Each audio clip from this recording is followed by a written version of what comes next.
Oh my goodness. Hello everybody. You know who this person is. My name is Dr. Princess Fumi and I'm a life strategist. And of course, you guys call me your purpose pusher. Thank you so much for being here. I am so super duper. Do you get that? Super duper excited because I'm telling you, this masterclass is going to be awesome because I'm going to be interviewing shortly.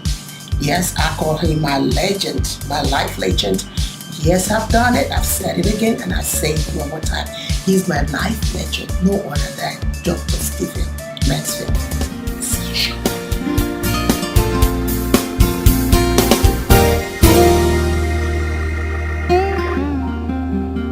Hello, everybody. Thank you so much for joining me. My name is Dr. Princess Fumi Hancock. Those of you out there in the Lala world, you know me as your princess of suburbia. And then, of course, some of you call me your life strategist and your vision midwife. Well, I'm going to tell you something I am super duper excited about today. I'm excited because I have somebody that I do regard as my life legend. He's somebody that I met maybe over 10 years ago. And even at that, the very first time that I met him, I mean, it captured me, it captured the audience.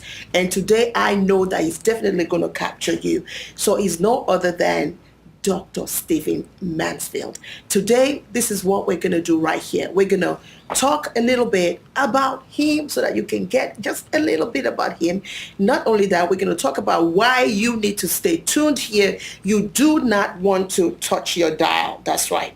And we're also going to not only talk about why, we're going to just titillate you a little bit about this masterclass. Welcome to Storyteller Bistro.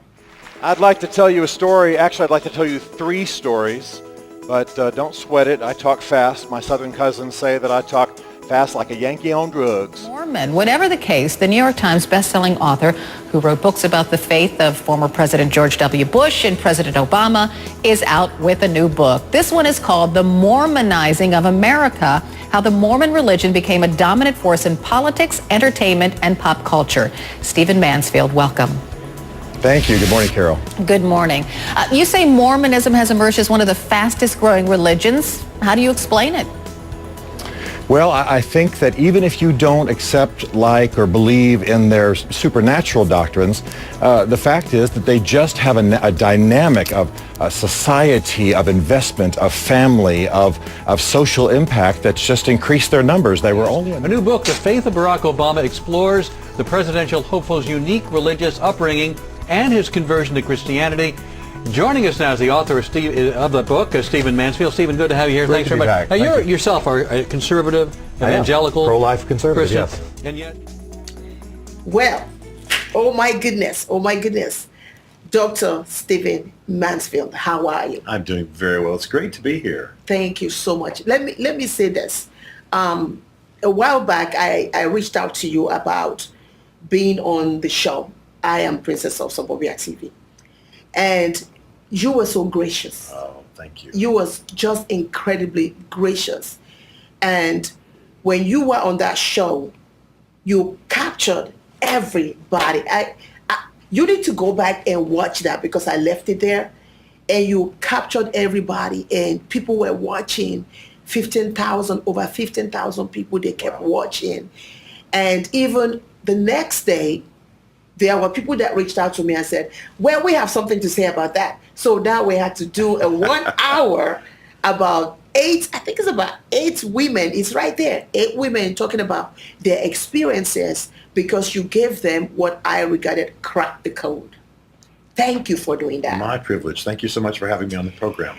So let's talk a little bit. I want you to just look up there and tell them who you are because here you can toot your horn. All right. You're welcome to toot your horn. So I'm going to have you just look right there and just tell them who you are. Well, as Dr. Hancock says, my name is Stephen Mansfield, and I'm best known as a New York Times best-selling author. I've written some pretty well-known books on faith and leadership. I wrote The Faith of George W. Bush. I wrote The Faith of Barack Obama. I've written a book called Lincoln's Battle with God. I've written a book on the Guinness Beer Company, the brewing company that's done so much for the poor and for poverty. It's called The Search for God in Guinness. And I've written other books like that on leadership, about Winston Churchill and so on. I also run a consulting firm in Washington, D.C. called the Mansfield Group. We both consult with political leaders, and we also train them to speak better. We spend a lot of time training people to speak better and do that kind of work. And then I do some other things. I'm an advocate for the Kurds. You may be familiar with the Kurds. Probably they're going to be the world's next new nation. Wow. So I do a lot of work advocating for them. And so that's my world, and it's a privilege to be here. Well, welcome to Storyteller Bistro. Thank you. Thank you. Now, let's talk a little bit, because this is your masterclass. Why should they watch you? Why should they be watching you right now? Could you tell them why should they be watching you? Well, most of the people who do what I do don't take time to teach other people how to do it. You have literature professors, you have writing professors in schools, but rarely does a New York Times bestselling author, and I say that humbly, rarely does someone who's actually consulting in D.C., rarely does someone who's actually working as a statesman internationally sit down and explain how they do it and why they do what they do. And I'm a teacher at heart, so I'm excited about breaking this out, as cracking the code, as Dr. Hancock says, and making sure that I teach you how you can do the things that I'm doing, because, I may have a few gifts, but we all have gifts. We just have to learn how to maximize them. And so that's what I'm looking forward to teaching you in these sessions. Awesome. Now, the title of this is Mastering the Gift, because this is a nice segue into what you just said, mastering the gift. So what should they expect where mastering the gift is? What should they expect from you? I think what's most important probably is to, first of all, recognize that you have gifts. That's Everyone right. has gifts. That's right. And what people normally do is they compare themselves with other people with different gifts. That's right. So, for example, I might be talking to a person who's very gifted athletically or musically, but they're looking at my gifts and saying, well, I can't be a great writer. And they're missing their gifts. So the first thing is to recognize they have gifts. Then the second thing is to recognize that there are many different processes for the development of those gifts. The way you got here is not the same way I got here. And so when people like us talk about how we've arrived at the stations in life where we have arrived, I think we encourage other people to recognize that their unique journey is of value too. That's right. But then also there are disciplines that have to be involved so that we really perfect the things that we do well. So all of that's part of the picture. In my life, when someone successful actually took time to describe their process, I usually said, well, you know what, I can do that. Yes. But as long as it was a mystery, Yes. as long as it was not disclosed, well, then I thought it was too other and holy and different Yes. from me and removed from me, so that I could never accomplish anything. And that I hope is what we encourage people with in this Wow. session. So essentially what we're going to do is demystify what mastering gifting is about. And for those who are out there, if you are a coach, you need to stay tuned. If you are a writer, you definitely need to stay tuned.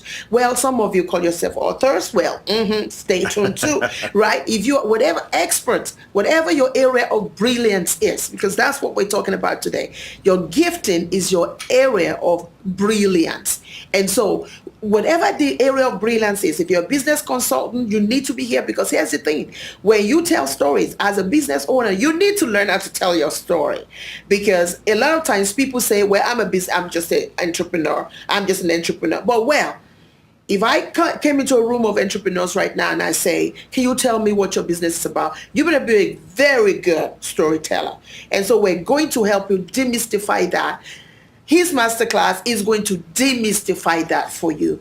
So is there anything else? Is there something else that you want them to know in this segment before we wrap it up? I do. Those of you who really believe you're supposed to be writers, there's so much misinformation out there. There's so much psychological babble about how writing is done and how you have to do it a certain way. And I think that cuts across true creativity. So I'm going to teach you how to be yourself as a writer. And I think many of you are going to find that you're sort of set free in a sense. Wow. So I want you, before we wrap up, I want you to link that right into those who are entrepreneurs that are looking, because a lot of times writers do not regard themselves, for some reason, I don't know why, they just don't regard themselves as entrepreneurs. Many of them come on my show, and when I say, oh, you're an entrepreneur, and they're looking at me as if I said something that was strange. And the truth is, you have a cash flow, you have things that you have to handle as an entrepreneur. And a writer who is a full-time writer, or even you're just using writing for your business, you still have a cash flow Can you quickly talk about that before Sure. we're up? An entrepreneur is really somebody who takes their own business affairs in hand and does it themselves and takes the risk and moves things forward in their own power. Most writers make a mistake in that they are hoping they can sit in a dark room, write a book, write a manuscript, and then somebody will discover them. That's right. And just take them up into fame. It doesn't That's work so that funny. way. And in our generation particularly, what's important is that we have so many technological tools that allow us to be our own entrepreneurs, to be our own publishers. You don't have to sit back passively and wait for a publisher to come and find you. That very likely is never going to happen. But instead, you can make yourself known and develop a platform. So we'll be talking about that. Very, very important. Awesome. So now can you tell them welcome to Storyteller Bistro? Welcome to Storyteller Bistro. I am your master class. Awesome. See you all later.